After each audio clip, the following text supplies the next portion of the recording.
Hi friends, it's time for our small group activity and we're going to do Where's the Beanbag?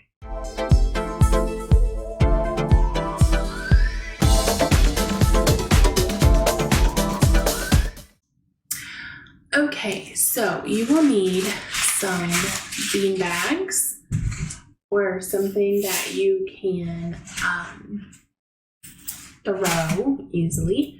You will need a bucket or a laundry basket or a trash can, something you can throw the bean bags into.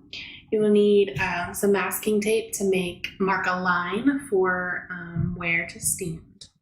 And also a piece of paper and a marker, crayon, something to write with. So you're going to have the child throw the beanbag and attempt to get it in the basket. But you're going to, with the paper, you want probably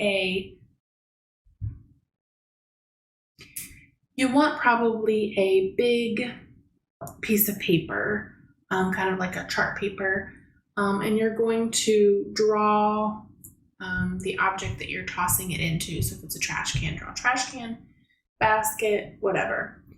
And then you're going to mark an X on the spot where they threw it. So if it went in the basket, you're going to put an X in the basket or a tally mark. If they put it beside it, then you would put the X beside it or tally mark. So you can use an X or a tally mark. And do you want to talk about how the areas relate to the basket? So, is it inside the basket? Is it behind the basket? Is it in front of, beside the basket, on the left side, right side? Use those positional words and that.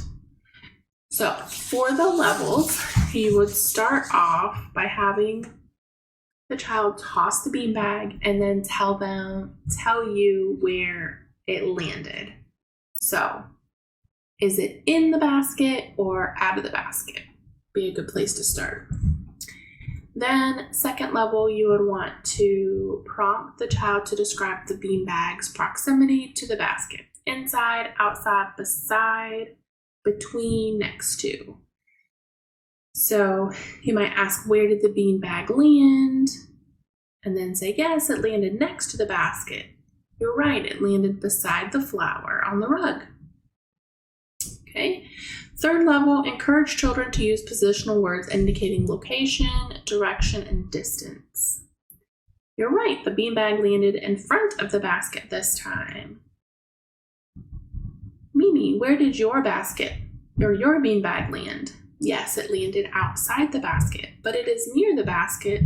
Is it near the basket or far from the basket? So you could do near and far.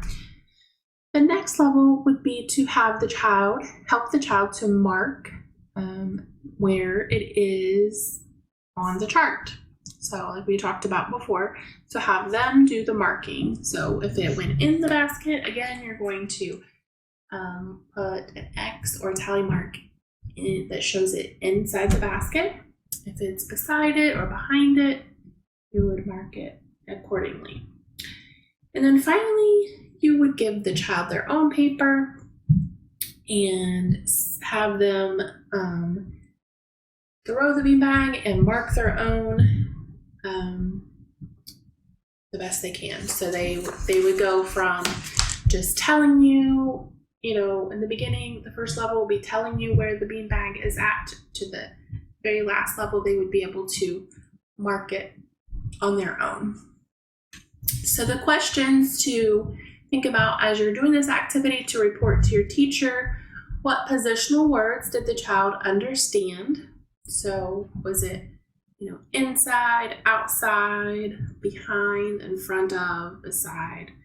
What kinds of words? How did the child participate? How did the child throw the beanbag? So was it underhanded or overhanded? Was the child able to count the groups of beanbags? So, where you threw them and stuff. Was the child able to compare where the various beanbags landed? Were they able to discuss, well, these landed outside, and these were to the left, and these were to the right, that kind of thing. So were they able to discuss that? So share these with your teacher. Remember, you get credit on your pink volunteer sheet. So let your teacher know so you can get that credit. Again, don't forget to like, subscribe, and share. Hit the bell icon if you would like notifications of new videos, and thanks so much for watching.